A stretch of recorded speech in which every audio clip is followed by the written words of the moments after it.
ഇപ്പോഴത്തെ ഒരു വലിയ പ്രശ്നമേ അല്ല, എഡിറ്റോറിയൽ പൊസിഷൻസ് നാച്ചുറൽ ആണ്, നമ്മൾ ഇമ്പാർഷ്യൽ ആണെന്ന് അഭിനയിച്ചിട്ട് കാര്യമില്ല. ഈ പഴയ രീതിയിലുള്ള നിഷ്പക്ഷത എന്ന ആശയം ഇനിയില്ല. പകരം വസ്തുനിഷ്ഠത വേണം. നേരത്തെ ബിസിനസ്സുകാരെ കുറിച്ച് പറയുകയുണ്ടായി. ശ്രീ ബോബി ചെമ്മണ്ണൂറിന് കേസ് നേരിട്ടപ്പോ എല്ലാ മാധ്യമങ്ങളും, അദ്ദേഹം കോടിക്കണക്കിന് രൂപ അഡ്വർടൈസ്മെന്റ് കൊടുക്കുന്നല്ലേ, എല്ലാ മാധ്യമങ്ങളും അദ്ദേഹത്തിന്റെ വാർത്ത കൊടുത്തില്ലേ. അപ്പൊ മാധ്യമങ്ങളെ പൊതുവെ ഡിസ്ക്രെഡിറ്റ് ചെയ്യുന്ന ഒരു ആറ്റിറ്റ്യൂഡ് ശരിയല്ല.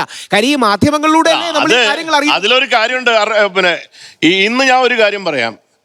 കേന്ദ്ര ഗവൺമെന്റിനെതിരെ, നരേന്ദ്രമോദിക്കെതിരെ വസ്തുതാപരമായൊരു വാർത്ത റിപ്പീറ്റ് ചെയ്ത് കൊടുക്കാൻ നിങ്ങൾ തയ്യാറായാൽ ഒരു കാര്യം ഉറപ്പാണ്, നേരത്തെ പറഞ്ഞ അർണബ് ഗോസ്വാമി പോലും അങ്ങ് നേരത്തെ അവിടുത്തെ മലനിരകളെ സംരക്ഷിക്കുന്ന ഇതിൽ മോദി ഗവൺമെന്റിനെതിരെ സുപ്രീം കോടതിക്കെതിരെയാണ് നിലപാടെടുത്തത്. അർണാബ് പറഞ്ഞിട്ടുണ്ടല്ലോ. അർണാബ് പറഞ്ഞല്ലോ എത്രയോ സമയത്ത്. അർണാബിന്റെ നിലപാട് മാറിയോ? സുനിൽ സാർ പറഞ്ഞുകൊണ്ടാണ് ഞാൻ പറഞ്ഞത്. ജൻസി കുട്ടികളുണ്ട്, ഈ നീറ്റ് എക്സാം, CBSE എക്സാം, അതൊക്കെ ആലോചിച്ചു. സത്യത്തിൽ എന്തൊരു പ്രധാനപ്പെട്ട നരേന്ദ്രമോദിക്കെതിരെ ഈ നീറ്റ് എക്സാമിനെ സംബന്ധിച്ച് വലിയ രീതിയിൽ ഇപ്പൊ എന്താ ഇഡിയെ പറഞ്ഞെന്താ അറിയോ? ഇഡി അവിടെ പ്രശ്നമുള്ള അപ്പൊ ഇഡി അങ്ങ് മോശമാക്കാൻ ഈ നീറ്റ് എക്സാം ഉണ്ടായി, പല വിഷയങ്ങളുണ്ടായി. നിങ്ങൾ CBSE ഇവിടെയാണെങ്കിൽ നിങ്ങൾ ചോദിക്കും എന്തുകൊണ്ട് VD സതീശൻ മിണ്ടിയില്ല. നിങ്ങൾ ഇവിടെയാണെങ്കിൽ ചോദിക്കും എന്തുകൊണ്ട് പിണറായി വിജയൻ മിണ്ടിയിട്ടില്ല.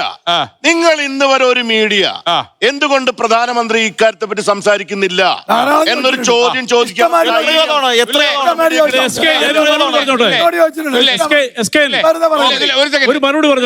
ഞാൻ പറഞ്ഞോട്ടെ.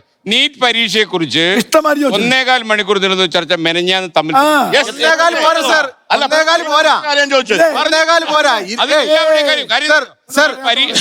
കേന്ദ്രപ്രധാന്റെ രാജ്യപോലും അതിൽ പറഞ്ഞിട്ടുണ്ട്. ചർച്ചയുണ്ടായിരുന്നു. പറയാം. ഈ തോൽവിക്ക് ശേഷം വനവാസലാന്ന് തോന്നുന്നു. അല്ല മാഷേ തോൽവിക്ക് ശേഷം മീഡിയക്ക് 2 രീതിയിൽ ചെയ്യാം. നീ എന്താ ചെയ്യേണ്ടിരുന്നേ ചോദിക്കാം.